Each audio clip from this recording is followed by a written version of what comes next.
मुअज़्ज़िज़ साथियो, कुछ अरसे खां वठी करे 10 मुहर्रम जी हिन निशिस्त जो एहतमाम मकामी साथी करे रहा आहिनि। यकीनन अॼोके हिन ॾींहं जे तक़दुस जो कंहिंखे बि इनकार नाहे ऐं इन ॾींहं जे हवाले सां उम्मत मुस्लिमा पूरी दुनिया जे अंदर गम ऐं ॾुख जो इज़हार पिणु कंदी आहे। इंतिहाई वॾो सानिहो पेश थियो, जंहिं सानिहे जे अंदर नवासे रसूल सल्लल्लाहु अलैहि वसल्लम पंहिंजी जान जी कुर्बानी ॾेई करे इस्लाम खे हिकु भेरो ॿीहर ज़िंदह कयो। मुअज़्ज़िज़ साथियो, जंग अक़ीदे जी न हुई त को यज़ीद जा अक़ाइद फिरी विया हुया। यज़ीद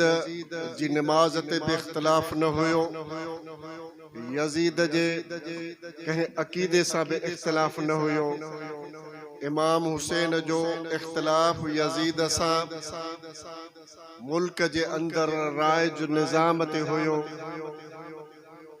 हिन सिस्टम जे तहत जेको खुलफाए राशिदीन हुज़ूर सल्लल्लाहु अलैहि वसल्लम खां निज़ाम जो तसलसल हलायो, अव्हां जे दौर इक़्तिदार जे अंदर उहा चीज़ नथी मिले।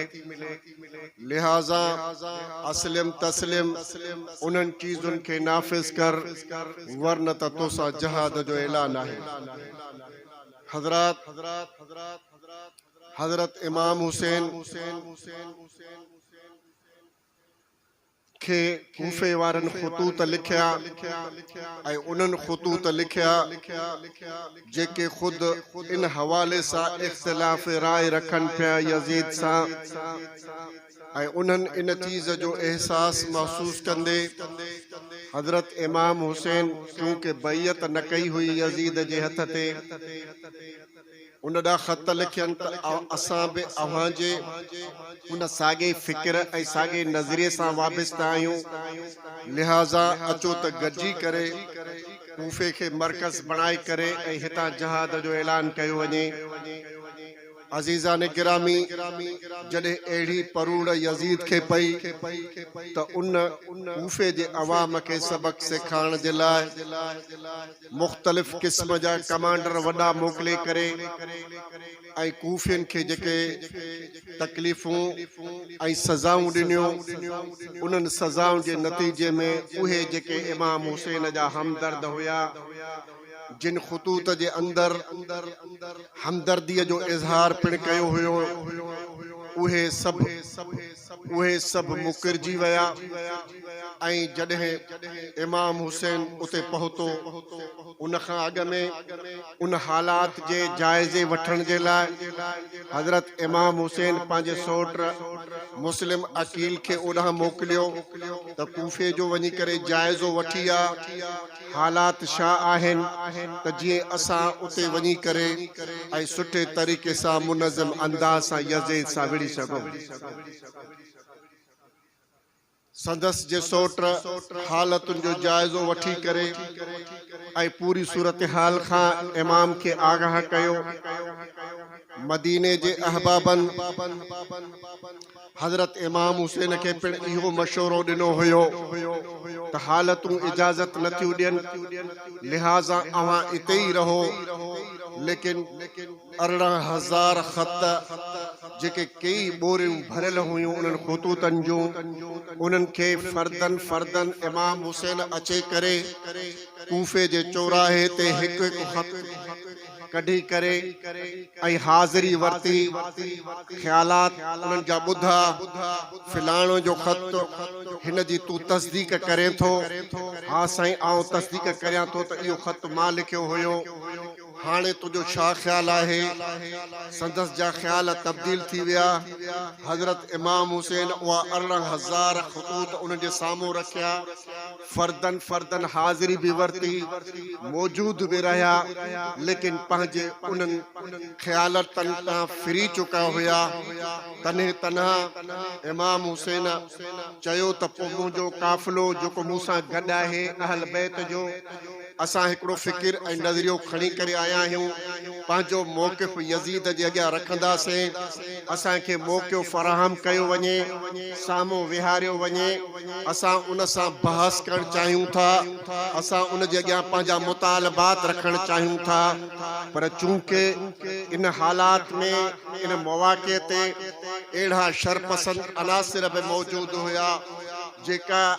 यज़ीद जे साम्हूं इमाम हुसैन खे न पिया आणणु चाहिनि।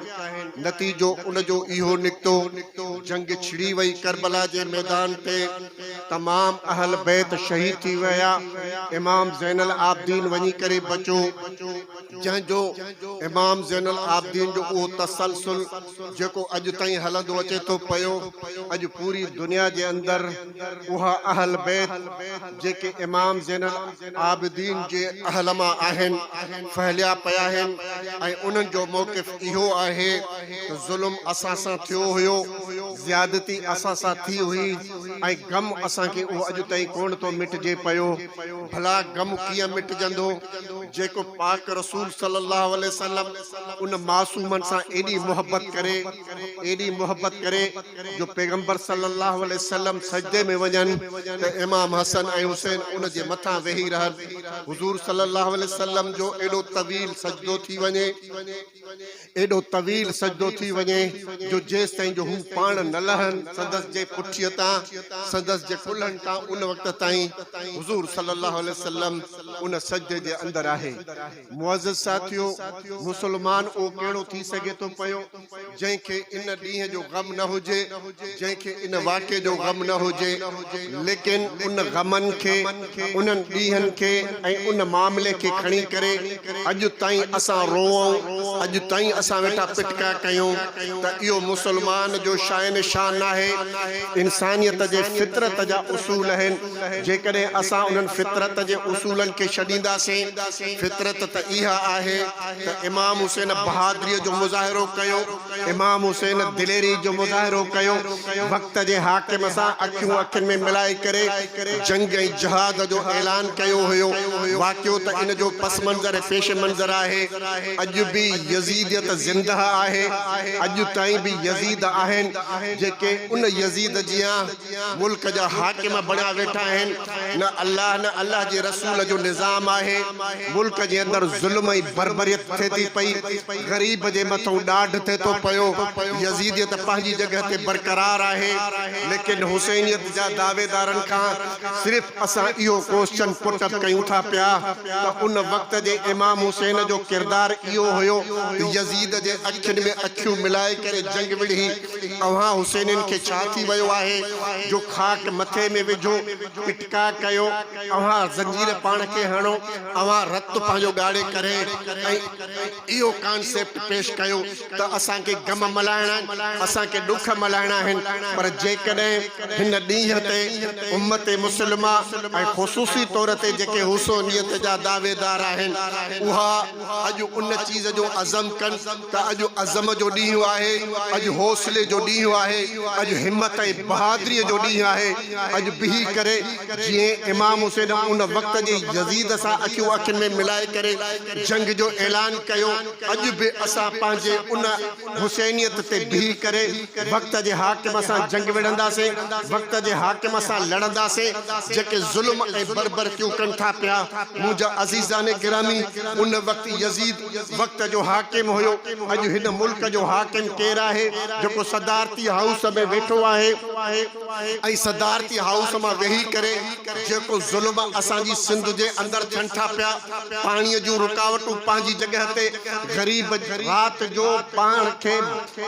खे बिल्कुलु गैर महफ़ूज़ सम्झे थो पियो, को बि रोड ऐं रस्तो ख़ाली कोन्हे थो पियो, जेको ज़ालिम ॾाढो ऐं धाड़ेल आहे उनखे पनाह ॾिनी वञे ऐं उन जे लाइ असांजे मुल्क जा हाकिम ख़ामोशी इख़्तियार कनि, उन जो को बि तदारुक कोन्हनि। यज़ीदी पंहिंजी जॻह ते क़ाइमु क़ाइम आहे लेकिन हुसैन जो किरदार कहिड़ो आहे हुसैन जो किरदार इहो आहे त फ्रांस जे अंदर जेकॾहिं आगा करीम अल तशिया सां तालुक़ रखे थो पियो उहो हितड़े अचे असांजो दौर हाज़िर जो यज़ीद वञी करे उन जो इस्तक़बाल करे ऐं उनखे वठी अचे करे ऐं गिलगित ऐं बल्तिस्तान जे अंदर उन्हनि सां वेही करे गठ जोड़ूं करे वक़्त जे यज़ीद सां आगा करीम वेही करे गठ जोड़ूं करे ऐं उते अहल तशिया खे इहो चयो वञे त वोट ॿिए कंहिंखे न ॾिजो वोट यज़ीद खे ॾिजो वोट हिन ज़रदारीअ खे ॾिजो ऐं उते गिलगित ऐं बल्तिस्तान जे तमामु वोट ॾियण जे करे उते हाकिमियत जेका सुद जे अंदरि यज़ीद जी हुई उन साॻे यज़ीद जी हाकिमियत गिलगित ऐं बल्तिस्तान में क़ाइमु थिए थी पई मालूम थियो अवां पंहिंजे फ़िक्र तां हटी विया आहियो अवां इमाम हुसैन जे उन नज़रिए खां हटी विया आहियो जंहिंखां यज़ीद जा ज़ुल्म बर्दाश्त न थी सघिया ऐं उन सां जहाद जो ऐलान कयनि लेकिन तव्हां त हिन मौजूदा दौर हाज़िर जे यज़ीद सां गठ जोड़ूं करे ऐं उन जी सपोर्ट करे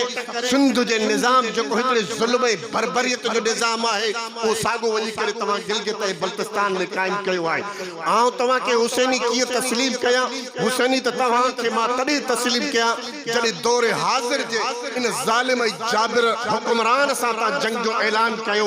उन सां वेढ़ात कयो त असां तव्हांखे हिन दौर जो हुसैनी बि तस्लीम कंदासीं हिन दौर जो तव्हांखे असां चवंदासीं इमाम हुसैन जी का ख़ुशबू अचे थी त उहा हवा में थी अचे पई पर ॾींहुं राति जो फ़र्क़ु अची वियो आहे ज़मीन ऐं आसमान जो फ़र्क़ु अची वियो आहे अव्हां बीही करे रोज़ ई राड़ा कयो इन रोज़ ई राड़े में बहादुरी पैदा न थींदी आहे शुजात पैदा न थींदी आहे बल्कि इन गम जे अंदरि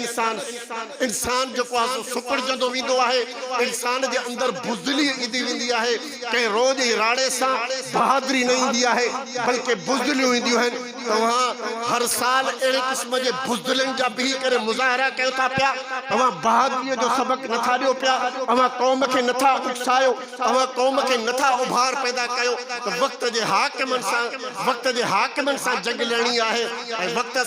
वक़्त जे हाकिम सां जंग कीअं लड़ंदो वोट जो इस्तेमाल अवां जो वोट काॾे वञे थो पियो अवां वोट कंहिंखे ॾियो था पिया अवां जो वोट जो पलड़ो या त पीपल्स पार्टीअ जे हुन बेल्ट बॉक्स में पवे थो या कॾहिं मुस्लिम लीग जी बॉक्स में पवे थो पियो लेकिन पंहिंजे प्लेटफॉर्म अवां खीमे जे निशान ते पूरे पाकिस्तान मां हिकिड़ी बि काउंसलरी नथा खणी सघो हिकिड़ो बि MP तव्हां मुंतखब नथा कराए सघो हिकिड़ो बि MNA तव्हां मुंतखब नथा कराए सघो पिया ऐं हलिया आहियो वक़्त जे हाकिमनि खे चैलेंज करण जे लाइ ही अवां जा ढूंढ आहिनि ही सभु अवां जा अहिड़ा रचायल मामलात ऐं मसाइल आहिनि जेकॾहिं आऊं अॼु बीही करे हितां कंहिं साथीअ खे चवां हितड़े कंहिं साथीअ खे चवां त तुंहिंजो किरदारु ॾाढो आहे अब्दुर्रहमान तूं ॾाढो बहादुर आहे अब्दुर्रहमान तुंहिंजो किरदारु साराह जोॻो आहे लेकिन उन सां गॾोगॾु मां ईअं बि चवां अब्दुर्रहमान तुंहिंजी घरवारी जंहिंजो नालो माई भाॻी आहे अब्दुर्रहमान तुंहिंजी जेका भेण आहे जंहिंजो नालो रुक़या आहे अब्दुर्रहमान जेका तुंहिंजी भाॼाई आहे जंहिंजो नालो ज़ैनब आहे त मुंहिंजी हलंदड़ तकरीर में अब्दुर्रहमान उथी करे ऐं मुंहिंजो गलो पकड़ींदो ऐं मूंखे चवंदो तूं केरु थींदो आहे जो मुंहिंजे नंगनि जा बीही करे माइक ते बीही करे तूं नाला खणे थो पियो लेकिन आउं त उन जी गिला नथो कयां आउं त उन जी नेकी थो पेश कयां लेकिन उन जे बावजूद बि अब्दुर्रहमान जी गैरत बर्दाश्त न कंदी जो मूंखे अहिड़े क़िस्म जे पंहिंजे अहल व अयाल खे भरिय बाज़ार जे अंदरि नाले खणण जी मूंखे इजाज़त ॾिए त पोइ तूं पंहिंजे उन किरदार ते ॾिस तूं हर आए ॾींहं ते अम्मा फातिमा बीबी ज़ैनब बीबी रुक़या ऐं इहे सभु जेके बीबियूं आहिनि इन्हनि बीबियुनि जा बि बाज़ारुनि में नाला वेठो थो खणे पियो तूं कहिड़ी गैरत जो मुज़ाहिरो करे थो पियो तूं कहिड़ा अहिड़े क़िस्म जा वाक़ियात पेश करे थो पियो घरनि जे अंदरि अहिड़े क़िस्म जूं जेके मामलात थींदा आहिनि उन्हनि खे त परदे रखण जी ज़रूरत आहे उनखे त ढकण जी ज़रूरत आहे लेकिन तूं ड्रामा पेश करे थो पियो कॾहिं कंहिंखे इमाम हुसैन हथ रादू बणाए करे कार्टून बणाए करे ऐं बाज़ार में वेही करे ऐं वॾा तू जेके ये ज़ुलजनाह खई वेठो आहे ऐं उन जे अंदर कॉन्सेप्ट ऐं तसवर इहो ॾे त हिन जे अंदर बीबियूं वेठियूं आहिनि। लानत आहे तुंहिंजे हिन फ़िक्र ऐं नज़रिए जे अंदर जो मुंहिंजी बीबी फातिमा चवे त मुंहिंजो जनाज़ो बि राति जो खणिजो, त जीअं कंहिंखे इहो कॉन्सेप्ट न पवे त पैगंबर जी न्याणीअ जो कद हेतिरो हुयो, पैगंबर जी न्याणीअ जो पुटु हेतिरो हुयो, कंहिंजी मुंहिंजे उन जनाज़े ते नज़र न पवे। हुननि जो त किरदारु इहो हुयो। अॼु तूं चकले जूं रंडियूं वठी करे ऐं वॾनि वॾनि मार्केटनि ऐं बाज़ारनि जे अंदर ऐं इहो कॉन्सेप्ट वठो ॾे त हे जेको आहे ज़ुलजनाह जे अंदर जेके वेठियूं आहिनि, जेके पींघे जे अंदर वेठियूं आहिनि, इहे बीबियूं आहिनि ऐं वरी उन जी पूॼाऊं करणु। तुंहिंजो फ़िक्र ऐं नज़रियो जेको आहे वॾो तज़ाद रखे थो पियो। पंहिंजे फ़िक्र ऐं नज़रिए खे दुरुस्त कर। क्लियर चऊं था हे जेकॾहिं तव्हांखे गम आहे इन चीज़ जो त ख़ुदा जो कसम असां तव्हांजे गम में बराबरि जा शरीक आहियूं। शायदि के तोखे ॾुख ऐं गम बीबियुनि जो घटि थियो आहे जेको असांखे बीबियुनि जो ॾुख आहे। तूं जेकॾहिं माण्हुनि खे सबील पियारे थो पाए सिर्फ़ इन नियत सां त इमामनि खे सवाबु मिले, ख़ुदा जो कसम तूं 10 सबीलूं ऐं 20 सबीलूं हणण जे लाइ तयारु आहियां। जेकॾहिं तूं को काफ़िलो कढे थो पियो, जेकॾहिं तूं को जुलूस कढे थो पियो, ऐं तुंहिंजे जुलूस ते पाणी हारण जे लाइ तयारु आहियां, ऐं फुहारो ॾियण जे लाइ तयारु आहियां, ऐं तोखे ख़िराज तहसीन पेश करण जे लाइ तयारु आहियां। लेकिन ही कहिड़ो किरदारु आहे तुंहिंजो त जेकॾहिं सबील हणे, जेकॾहिं को जुलूस कढे, जेकॾहिं को जलसो करे त उन जे अंदर तबरा करे, उन जे अॻियां तूं गुस्ताखियूं करे, मुसलमाननि जूं तूं दिलि आज़ारियूं कर दे त तुंहिंजे मथां गुल कोन छटींदासीं, बल्कि तोखे अहिड़ी मोट ॾींदासीं जेका मोट तोखे तुंहिंजे अबाउ अजदाद बशरुल असद ऐं हाफ़िज़ुल असद खे शाम जे अंदर ॾिनो आहे। तोखे अहिड़ी मोट ॾींदासीं जेका अफ़गानिस्तान जी सरज़मीन ते वक़्त जे वॾे ज़ालिम जाबिर उन अमेरिकी साम्राज खे ॾिनोसीं। पंहिंजे किरदार खे, पंहिंजे सिस्टम खे, पंहिंजे निज़ाम खे दुरुस्त कर। असां हिन मुल्क जे अंदर कंहिं बि क़िस्म जी फ़िरक़ावारियत नथा चाहियूं। असां अमन अमान चाहियूं था पिया। असां चाहियूं था पिया सभु गॾिजी हलो, पंहिंजे मक़ासिद ऐं पंहिंजे नज़रिए खे भले पेश कयो, लेकिन ॿिए कंहिंजी बि दिलि आज़ारी न कयो। इन नज़रिए फ़िक्र जे तहत जियो ऐं जीअण जी पॉलिसी जे तहत हल, लेकिन इंतिशार इफ़्तिराक ऐं अहिड़े क़िस्म जा मामलात करे ऐं तूं पंहिंजो नज़रियो वधाईंदे त इहे कोन थींदई। इंशा अल्लाह ताला मुंहिंजो फ़िक्र ऐं मुंहिंजो नज़रियो तुंहिंजे लाइ ब्रेकर काफ़ी आहे। वो आख़िर दावाना अल्हम्दुलिल्लाहि रब्बिल आलमीन।